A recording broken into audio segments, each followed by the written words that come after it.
Hello friends, ಎಲ್ಲರೂ ಹೆಂಗದಿರಿ? ಸ್ವಾಗತ ಚಾನಲ್ಗೆ, ಆರಾಧ್ಯ ಕ್ರಿಯೇಷನ್ ಚಾನಲ್ಗೆ.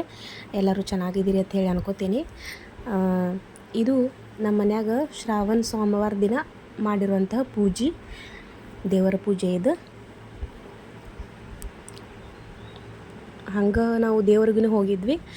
ದೇವ್ರಿಗೆ ಹೋಗಿ ಬರೋ ಮುಂದೆ ಅಲ್ಲಿ ನಮ್ಮ ಊರಿನಾಗ ಭಾಳ ಮಳೆ ಆಗ್ಲಿಕ್ಕತ್ತೈತಲ್ಲ, ಅಲ್ಲಿ ನೀರು ನಿಂತ್ಕೊಂಡಿತ್ತು ಹೊಳಿ ಥರ. ಹಂಗಾಗಿ ಅಲ್ಲಿ ಒಂದು ವಿಡಿಯೋ ತಕ್ಕೊಂಡು ನನ್ನ ಮಗಳಿಂದ.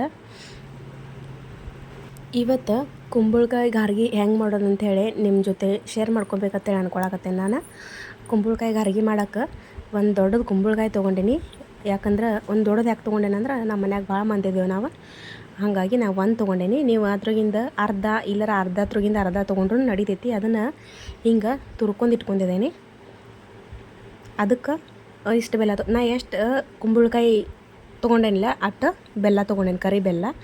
ಅದನ್ನು ಒಂದು ಕಡೆಯದಾಗ ದಪ್ಪು ತಳದ ಕಡೆ ಇರ್ತೈತಿಲ್ಲ, ಅದ್ರೊಳಗೆ ಬೆಲ್ಲ ಮತ್ತು ತುರಿದು ಕುಂಬಳಕಾಯಿ ಎರಡು ಹಾಕ್ಕೊಂಡು ಮೀಡಿಯಮ್ ಗ್ಯಾಸ್ ಮ್ಯಾಗ ಬೇಯಿಸ್ಕೋಬೇಕು ಒಂದು 10-15 ನಿಮಿಷ.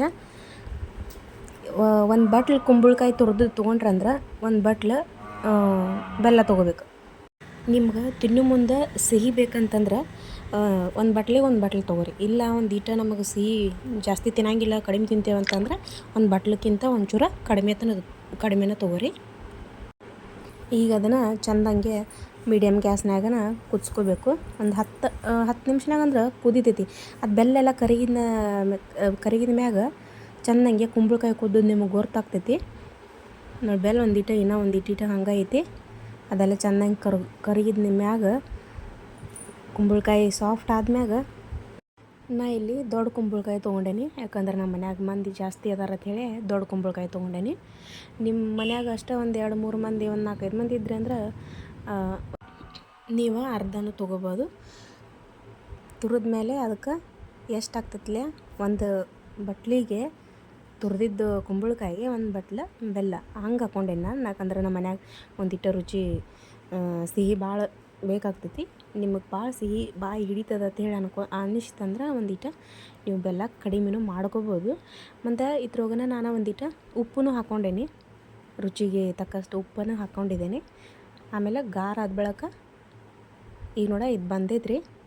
ಈಗ ಅದನ್ನು ಬಂದದ್ದನ್ನು ನಾವು ಗ್ಯಾಸ್ ಬಂದ್ ಮಾಡಿ ಇಟ್ಕೊಂಡು ಅದಕ್ಕೆ ಒಂದು ಬಟ್ಲು ಗೋಧಿ ಹಿಟ್ಟು ತೊಗೊಂಡೇನಿ. ಪರಾತ್ನ್ಯಾಗ ಹಾರಾಕ ಹಾಕೇನಿ. ಅದನ್ನು ಬಂದದ್ದು ಹಲ್ವಾಗತ್ಲೆ ಏನಾಗೈತ್ಲೆ ಕುಂಬಳಕಾಯಿ ಅದನ್ನ ಇದ್ರಾಗ ಇವಾಗ ಒಂದು ಬಟ್ಲು ಗೋಧಿ ಹಿಟ್ಟು ಸೇರಿಸ್ಕೋಬೇಕು. ಅದಕ್ಕೊಂಚೂರು ಏಲಕ್ಕಿ ಪುಡಿನೂ ಹಾಕೇನಿ. ಒಂಚೂರು ಏಲಕ್ಕಿ ಪುಡಿ, ಗೋಧಿ ಹಿಟ್ಟು ಒಂದು ಬಟ್ಲ, ಮತ್ತು 1-2 ಚಮಚೆ ಅಕ್ಕಿ ಹಿಟ್ಟು, ಮತ್ತು 1-2 ಚಮಚ ಆಗುವಷ್ಟು ಕಡ್ಲೆ ಹಿಟ್ಟು ಹಾಕ್ಕೊಂಡೇನಿ.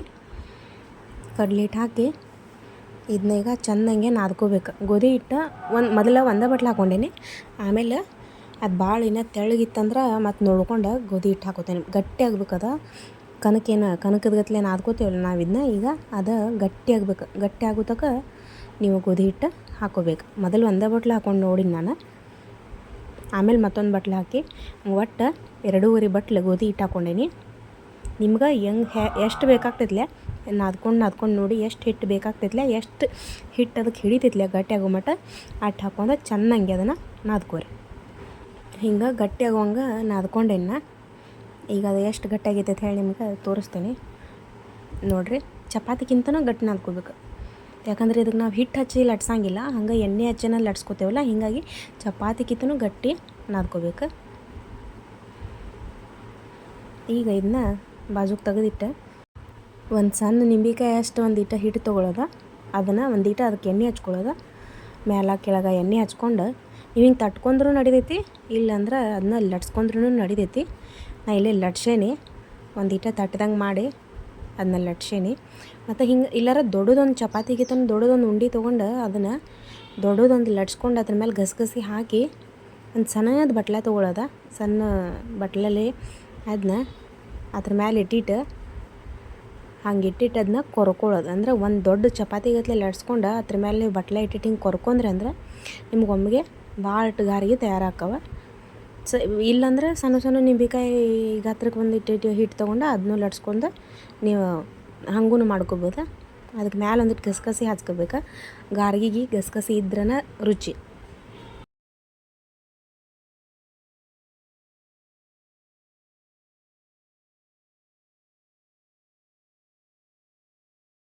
ಈಗ ನೋಡ್ರಿ ಇದಕ್ಕೆ ಕೊರ್ದದ್ದು ಹೆಂಗೆ ಕಾಣಿಸ್ತೈತಿ, ಬಟ್ಟಲ್ಲೇ ಕಟ್ ಮಾಡ್ಕೊಂಡು ತಕ್ಕೊಂಡದ್ದು ಹಿಂಗೆ ಕಾಣಿಸ್ತೈತಿ. ಈಗ ಅದನ್ನು ಎಣ್ಣೆಗೆ ಬಿಡೋಣ್ರಿ. ಈಗ ಎಣ್ಣೆಗೆ ಬಿಡೋನು. ನಾ ಕಬ್ಬಿನದ ಕಡಾಯಿದಾಗ ಕರ್ಕೊಂಡು ತಕ್ಕೊಂಡೇನಿ. ಈಗ ನೋಡ್ರಿ ಇವ ಕುಂಬಳಕಾಯಿ ಗಾರ್ಗಿ ತಯಾರಾಗ್ಯಾವು. ಗಸಗಸೆ ಹೆಂಗೆ ಕಾಣಿಸ್ತಾವೆ ನೋಡ್ರಿ. ಭಾಳ ಟೇಸ್ಟಿಯಾಗಿ ಬಂದಿದ್ದು ರೀ, ತಿನ್ನೋಕೆ ಮಸ್ತಾಗಿದ್ದು. ಬೆಲ್ಸದು ಎಲ್ಲ ರುಚಿ ಅದು ತುಂಬ ಚೆನ್ನಾಗಿತ್ತು ತಿನ್ನೋಕೆ. ನೀವು ಮಾಡ್ಕೊಂಡು ಟ್ರೈ ಮಾಡಿರಿ. ಕುಂಬಳಕಾಯಿ ಗಾರ್ಗಿ ಏನು ಒಡೆಯಂಗಿಲ್ಲ, ಏನಿಲ್ಲ, ಮಸ್ತಾಗಿದ್ದು ನೋಡ್ರಿ ಗಾರ್ಗಿ ಅಂತ. ನೀವು ಮನ್ಯಾಗ ಟ್ರೈ ಮಾಡಿರಿ. ಈ ರೆಸಿಪಿ ನಿಮಗೆ ಇಷ್ಟ ಆದ್ರೆ ಒಂದು ಲೈಕ್ ಮಾಡಿರಿ. ಹಂಗೆ ನಮ್ಮ ಚಾನಲ್ಗೆ ಸಬ್ಸ್ಕ್ರೈಬ್ ಮಾಡ್ಕೊಳ್ರಿ. ಸಬ್ಸ್ಕ್ರೈಬ್ ಮಾಡ್ಕೊಳ್ದೆ ಹೋಗಬೇಡ್ರಿ. ಮತ್ತು ನಿಮ್ಮ ಟೈಮನ್ನು ಈ ವಿಡಿಯೋ ನೋಡೋಕೆ ಕೊಟ್ಟಿದ್ದಕ್ಕೆ ತುಂಬ ತುಂಬ ಮನಸ್ಫೂರ್ತಿಯಾಗಿ ನಿಮ್ಗೆ ಧನ್ಯವಾದಗಳು ರೀ.